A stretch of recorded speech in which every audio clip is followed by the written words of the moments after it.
Good morning from Bend, Oregon. And it is morning, not evening. Morning. Last night I left Spokane. I don't know what time I left, but I got here like around 11:30ish p.m. for my pickup. Slept over here on site. Got kicked out of the parking lot. So the guy's like, "Whoa, you just got to park in the street." I'm like, "Okay, that's fine." First time getting kicked out in years out of a little parking lot of a little clinic, tiny clinic. But you know, nevertheless, it's okay, no big deal. Picking up two pieces from here. These two out here, I already grabbed them, wheeled them out, whatever the closest door was. Now I just gotta load them up and be done. So this guy right here, the blue case, and the purple case right behind it, I'm gonna go load it up and we'll chit chat.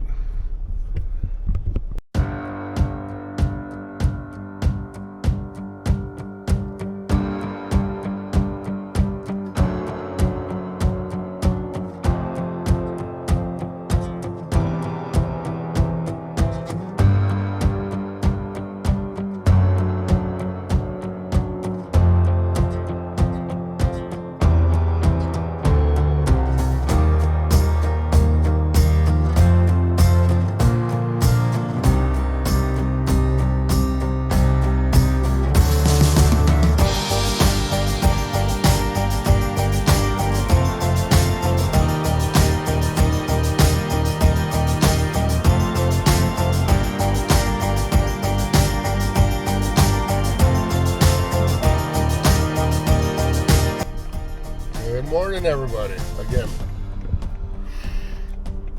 So this one paid almost 400 miles. It was from home.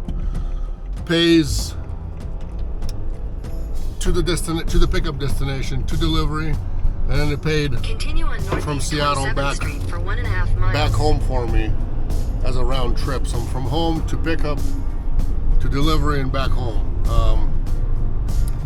Out in the middle of nowhere out here, that's really kind of the only time they can pay, you know, that many deadhead miles. Sometimes there's just no trustworthy other company out there, and our drivers know that work with us, and they do end up with some loads that have some crazy deadhead miles once in a while, but it's not very often. But it does happen. It's not something that only I get or whatever.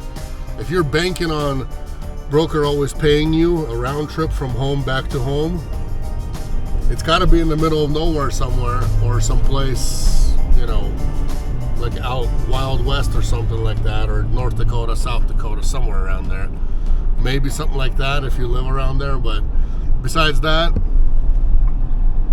guys, it's just, there's people everywhere and there's trucks everywhere, and you know, people haul loads right now for, you know, whatever the rate is, just to be moving, just to be making something, just to be moving. A lot of guys, you know, that a lot of guys that our drivers speak to, they just said, I don't care, I just want to be moving. You know, sitting and waiting for a load just drives me nuts. And so, you know, companies like that have people sitting for days and days and days, and then take the cheap freight. And some people think that, you know, the 85 cents is a cheap rate, but it's been that way. That's how it's been. You know, trucking 15, 17 years ago paid around $2 a mile for semi-trucks. Yes, fuel was cheaper, but the rates were the same. Same thing now. You know, Expediting 10 years ago, 11 years ago when I started, it was the same thing. And then it went down lower. It goes through these heartbeat looking, you know how a heartbeat looks on a screen? It goes through these like ups and slowly downs and ups and downs and ups and downs all the time. And so the average pay per mile is what it is. I'm not talking about short miles that are, I'm not talking about miles that are like 50, 100 mile runs, 200 mile runs, even the 300 mile runs. Those ones obviously, yes, they kind of have to end up paying like you made enough money for one day on those ones. But I'm talking about the big mileage, things like, you know, 700, 500 plus miles, 700 plus, 1,000, 1,200, 1,500 miles, the good long runs, because you could get a short run and pay well, but not every day, and then it ends up being that you only end up with one run in 2 days, and say even if it's 200 miles and you got $400 and you say you got $2 a mile. God, this thing needs to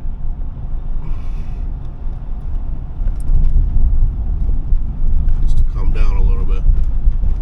If you guys are getting your 200-mile runs for $400, that's basic common sense price, because it has to, the day has to pay for itself. You guys understand, right? Sorry. So in the end, when you end up, you know, getting, the problem is, I mean, everybody, and I say, hey, 200-mile run for $400 is a good day, because for 200 miles you're wasting, like for me, that's only half a tank of fuel. So you're only wasting like $35 and, you know, making your, you know, 365 or whatever it comes out to, you know what I mean? So in a day, and that's good, clean money. But those don't happen every single day. That's the problem. And you can't do 2 of those in a day. If somebody could do 2 always in a day, then yeah, but they don't come around that often and they don't pay that well all the time. So you got to think that in the end you might do 1 run every 2 days like that, or maybe 1 run every even 3 days like that, if that's what you're looking for, is just those short ones that could pay. But they just, you know, don't pay that well all the time. And that's why a long run is always the best bet to take, because if you're taking an 800-mile run, you know, even at 85 cents a mile, you guys got to understand that you're making money and you're running.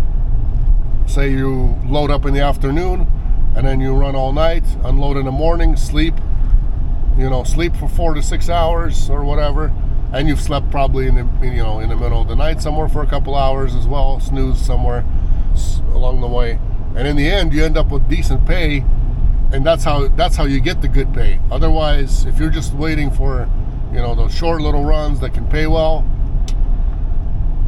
you're gonna end up waiting for a long time for your final goal to be met, because it's hard enough as is with doing anything we do, you know. And those of you guys that think that you can do it all by yourself, starting out as a brand new company, you're gonna go out there, you know, open your own MC DOT numbers, and then you're gonna get load boards, and all of a sudden everything's gonna go well for you. It's not like the semi-load board where, you know, truck is in demand in some places. It's not even in demand in the semi world anymore either. But if you think that you're in demand, nobody knows who you are, first of all. If it's hard for companies that have been around for 10 plus years to win loads, it's going to be minimum 10 times, if not 100 times harder for you. Brand new, nobody knows who you are to win a load, because bigger companies have drivers everywhere. We're still going to be putting in the same bid as you are, and they're going to go, you know, brokers want to, and their customer is going to want to go for the best rating carrier, best rating delivery carrier. So it's kind of no-brainer when it comes to that. That's why a lot of times drivers will start with us, and then they'll think, oh, I can do this all by myself. What do I need you for? They'll go off, do their own thing, and then you come to find out that they've sold the van and closed everything up, and everything's done and closed. And we do get those letters about the drivers that, you know, that cancel insurances, close them up all the way, and everything else. So it's a sad thing, but, you know, you just got to be smart about the business. You got to be smart. Let's go get that money. 110 is my ETA to delivery, so I'm perfectly within range of delivering this today. And today we're going to drive through Mount Hood. Mount Hood. I don't think I've ever driven from Bend to Seattle. Seriously, I never have. I've taken that Highway 20. I've taken other highways to various other places, but I cannot remember doing this load from like Bend, or doing any load from Bend to Seattle. I don't think I've done that. I've gone through like Salem and, you know, cut across down there, but not like up and cut across. Not through Mount Hood. So I think it's going to be the first time for me, guys. And the cool thing is, it's daytime doing it. A lot of times it's just nighttime. You don't see anything. You don't know anything. But I'm excited. I'm pumped to see Mount Hood. We're going to be driving right under it, and so we'll see. Maybe some drone footage. Hopefully the weather's good out there. Out here it's good. I mean 29 degrees, but you guys see no snow.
The bird's eye view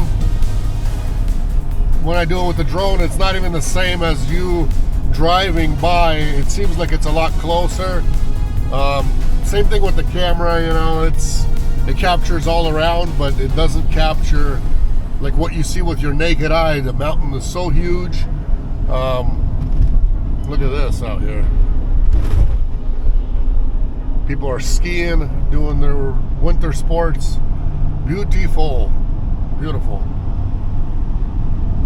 Lots of lodging out here. I wonder how much some of these cabins cost. Beautiful.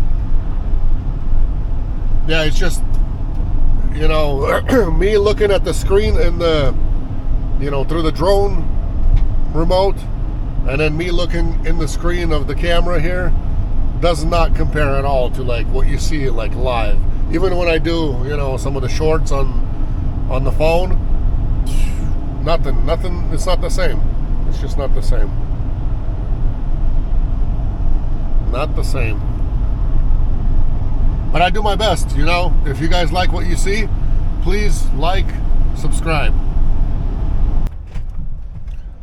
Delivery time, ladies and gentlemen, delivery time. Made it here by 2 p.m. Original plan was supposed to be about 1:30. Turned into 2. It was a little bit slow going. Then I had to stop a bunch of times for you guys to get you that aerial content. So all that takes time. All that takes time. Okay. So you gotta wipe that camera down a little bit. My delivery is complete and I got some free coffee. Somehow, I guess something got rejected somewhere, like it does a lot of times in reefer units. The drivers that drive refrigerated units, they know exactly what I'm talking about. Sometimes you get a reject and you got to do something with it. You can end up with a pallet, 2, 3, whatever, of anything from milk to meats, cheese, I mean, ice cream, I mean, other drinks, whatever. It could be anything. So any kind of rejected freight, you got to do something with it. So go dump it or whatever. And I don't know, iced coffee latte is what I got. Should have gotten maybe 2 cases, but this I'll throw in the fridge and we'll be good. So today's trip, I got empty. It was supposedly supposed to deliver tomorrow morning, but I did load an hour earlier because the clinic, I got there at night. I checked the hours, you know, on the building, on the door. It said 7 a.m. So I was there 7 a.m. By the time I loaded, it was like 7:20. So I was on my way, hurry up and left, and, you know, driving through the snow zones. I knew exactly what I'd be dealing with. I was expecting worse, but everything was great. So I made it here at 2 p.m. Should have been earlier, but hey, it's okay. You know, I did lose some time here and there. I had to make some stop-offs. And one of my fuel stops, it was like, I'm watching the sign off of I-5, and it says, oh, Shell right here. So I stopped by one Shell. It wasn't taking cards. I wasn't going to go inside, so I just got mad and kept going. Stopped at another Shell that was supposed to be off the freeway, and it was like 3 miles down the road through the woods and everything, and in Tumwater. So did that stop, and then by the time I got back out on the freeway, a different route, you know, all that took time, and plus the fueling took forever. So I don't know why the pump wasn't working great. So anyways, I did lose some time, plus all the drone shots that I did, stop for those, and those take time, and, you know, everything in between. Anytime you stop, you're, you know, burning time. But it's all good. It's all done and over with. Weather is weather. Foggy out here, but no rain, no snow. So I'm glad for that. Thank you guys for watching. Thank you guys for, you know, being with me on the channel. I always appreciate it. If you are one of those almost 70% of watchers that are not subscribed to the channel, but you do watch the channel, and I know that, you know, that's how it is because that's the statistics that I can see myself. So if you guys are one of those, you guys need to subscribe. That's the biggest help I could get. So if you could subscribe to the channel, that'd be awesome. And if you want to go more than that and hit the bell notification, that way you don't miss new videos. That's the only real way to get notifications. Every time something brand new on the channel comes out, if that bell notification is selected, you're going to get a notification on your phone or whatever device or TV or whatever you watch on. So just something else to, you know, ponder about.